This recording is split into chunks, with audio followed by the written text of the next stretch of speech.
Hello বন্ধুরা, কেমন আছো সবাই? আশা করি ভালো আছো। সকলকে আমন্ত্রণ জানাচ্ছি আমাদের আজকের নতুন একটি টিউটোরিয়াল ক্লাসে। আমাদের আজকের ক্লাসের বিষয়টি আশা করি সবাই জানো, টাইটেল দেখে ইতিমধ্যে সবাই বুঝে গেছো। আমাদের আজকের ক্লাসের বিষয়টা হচ্ছে ক্যামটাসিয়া 9 স্টুডিও পরিচিতি। এখন থেকে আমি একটি ধারাবাহিক সিরিজ ভিডিও তৈরি করব, যেটার মাধ্যমে তোমাদেরকে আমি ভিডিও এডিটিং সম্পর্কে একটু প্রাথমিক ধারণা দেব। তো ভিডিওটি শুরু করার আগে আমি সকলের কাছে একটু রিকোয়েস্ট করছি, যারা এখন আমার চ্যানেলে সাবস্ক্রাইব করোনি, আমার চ্যানেলটি সাবস্ক্রাইব করো এবং অবশ্যই ভিডিওটি ভালো লাগলে লাইক কমেন্ট শেয়ার হবে, যাতে সকলের মাঝে এটি পৌঁছে যায়।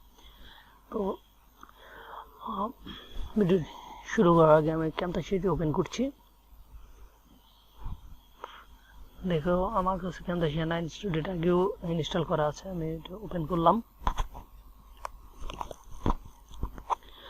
ওপেন করলে প্রথমে এরকম একটি ইন্টারফেস আসবে, যেখানে আমরা যদি চাই নতুন একটি রেকর্ডিং ভিডিও করব তাহলে নিউ রেকর্ড, এবং নতুন একটি প্রজেক্টের কাজ করলে নিউ প্রজেক্ট। আর যদি আমার আগে থেকে কোনো প্রজেক্ট তৈরি করা থাকে সেটা আমি ওপেন করতে পারবো এখান থেকে। তো আমি নিউ প্রজেক্টটি প্লেস করলাম। যখন আমরা নিউ প্রজেক্টটি ওপেন করব তখন ঠিক এরকম একটি ইন্টারফেস আমাদের মধ্যে চলে আসবে। তো আমি প্রথমে ইন্টারফেসটা একটু পরিচিতি করিয়ে দিই তোমাদেরকে। তো এখানে হচ্ছে আমাদের যে টুলবার, এই অংশটাকে বলা হবে টুলবার। এটা হচ্ছে আমাদের ডিসপ্লে বা যেখানে আমাদের ভিডিওটি শো করবে। এখানে হচ্ছে আমাদের এটাকে বলা হচ্ছে আমাদের টাইমলাইন, যেখানে আমরা আমাদের ভিডিওটি এনে রাখবো।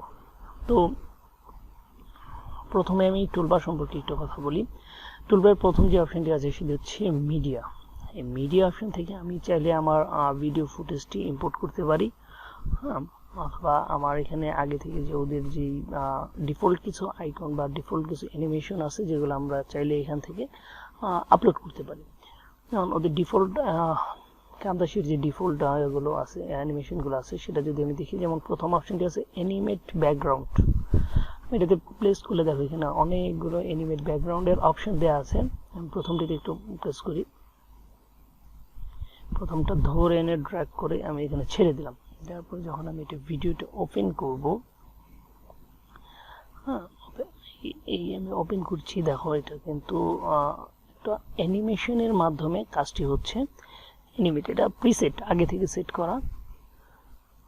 এরকম আরো অনেক প্রিসেট তাদের আছে। আমি পরবর্তীতে আরেকটা আনি, এই যে হচ্ছে আরেকটা প্রিসেট। এগুলো আসলে সাধারণত আমরা ইন্ট্রো তৈরি করার জন্য আমরা ব্যবহার করে থাকি। তাছাড়া এখানে কিছু আইকন আছে, যেমন আইকন হচ্ছে বিল্ডিংস। আমি যখন এখান থেকে এটা প্রেস করে এনে এটার উপরে রাখবো, দেখো এই যে একটা আইকন, এটাকে এখন ওপেন করছি।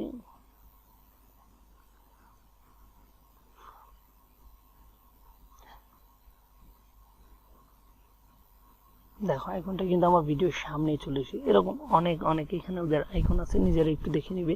তাছাড়া এখানে আরো কিছু আইকন আছে হচ্ছে বিজনেসের। বিজনেস আইকনগুলো যেগুলো আছে, যেমন আমি যদি আমার স্লাইড ভিডিও তৈরি করতে চাই, সেক্ষেত্রে হচ্ছে আমি এখানে আমার যে স্লাইড ভিডিওটি তৈরি করব, সেখানে আমি চাইলে আমার মতো করে কিছু দেখাতে পারি। তাছাড়াও এদের আরো কিছু গাড়ির কিছু, যেমন এখানে যদি বোট দেখাতে চাই, লঞ্চ অ্যানিমেটেড লঞ্চ যদি আমি এখানে তৈরি করতে চাই, সেক্ষেত্রে আইকন ব্যবহার করতে পারি। তো এগুলো নিজেরা একটু দেখে নেবেন, তাহলে আশা করতে পারবেন। এখানে আছে কিছু মোশন গ্রাফিক্সগুলো আগে থেকে তৈরি করা প্রিসেট। দেখি আমি একটা ওপেন করে দেখাচ্ছি আপনাদের। দেখুন এখানে মোশন গ্রাফিক্সটা আগে থেকে তৈরি করে রেখেছে ট্যাক্সমিথ ক্যামটাসিয়া। তো এগুলো ব্যবহার করে আসলে আমরা ইন্ট্রোগুলো তৈরি করতে পারি। আর যদি আমরা কোনো ফাইল ওপেন করতে চাই, সেক্ষেত্রে হচ্ছে এখান থেকে দেখুন আমি ফাইলটা ক্লিয়ার করে ফেলি, ধরে ডিলিট করে ফেললাম, ডিলিট প্রেস করে। ওকে, ডিলিট।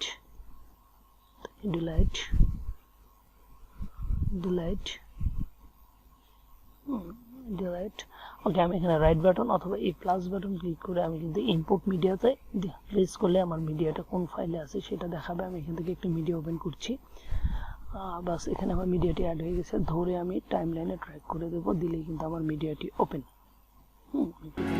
হাজি পিভিসি পাইপ কোম্পানিতে। ওকে, তো এই হচ্ছে আমাদের ভিডিওটি ইম্পোর্ট করার প্রক্রিয়া। তো তাছাড়া আপনারা এখানে আরও করতে পারেন, যেমন এখানে অ্যানোটেশন আছে, অ্যানোটেশনের মধ্যে আপনি যদি কোনো লেখা অ্যাড করতে চান করতে পারবেন।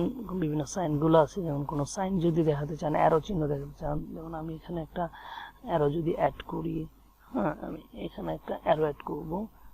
অ্যারোটাকে আমি ধরে ড্র্যাগ করলাম, করে একটু বড় করে দিলাম, জাস্ট হচ্ছে আমি দেখানোর সুবিধার্থে, হ্যাঁ আমার জিনিসটা একটু দেখানোর সুবিধার্থে আমি এটা দেখালাম যে অ্যারো। চাইলে অ্যারোটার কালার আমি এখান থেকে চেঞ্জ করে আরেকটা অ্যারো দিতে পারি, double arrow, double head arrow এখান থেকে দিয়ে এটা একটু বড় করে দিলাম, এরকম নানাবিধ অ্যারোগুলো। তারপর হচ্ছে এখানে কিছু ড্রপ সাইন, হ্যাঁ কিছু ব্লার আছে, যেমন আমি যদি এখানে ব্লার এফেক্ট দিতে চাই, রেক্টাঙ্গুলার এফেক্ট দিতে চাই, এখান থেকে দিতে পারবো। আর এখানে হচ্ছে আমার কাস্টমস কিছু যদি আমি করি সেটা করতে পারবো। তো এই হচ্ছে মোটামুটি আজকের ক্লাসটি। আশা করি পরবর্তী ভিডিওতে আমি দেখাতে চেষ্টা করব আমাদের পরবর্তী যে আরও অপশনগুলো আছে, যেমন ট্রানজিশন আছে, বিহেভিয়ার আছে, অ্যানিমেশন আছে, হ্যাঁ কার্সর ইফেক্ট আছে, ভয়েস নারেশন আছে, অডিও ইফেক্ট। এই বিষয়গুলো সম্পর্কে আমি পরবর্তী ক্লাসে বিস্তারিত সকলকে জানাবো। তো যদি ভিডিওটি আমাদের ভালো লেগে থাকে অবশ্যই একটি লাইক হবে এবং চ্যানেলটি সাবস্ক্রাইব করে থাকুন, যাতে পরবর্তী ভিডিওটি সবার আগে পেতে পারেন। ধন্যবাদ সবাই।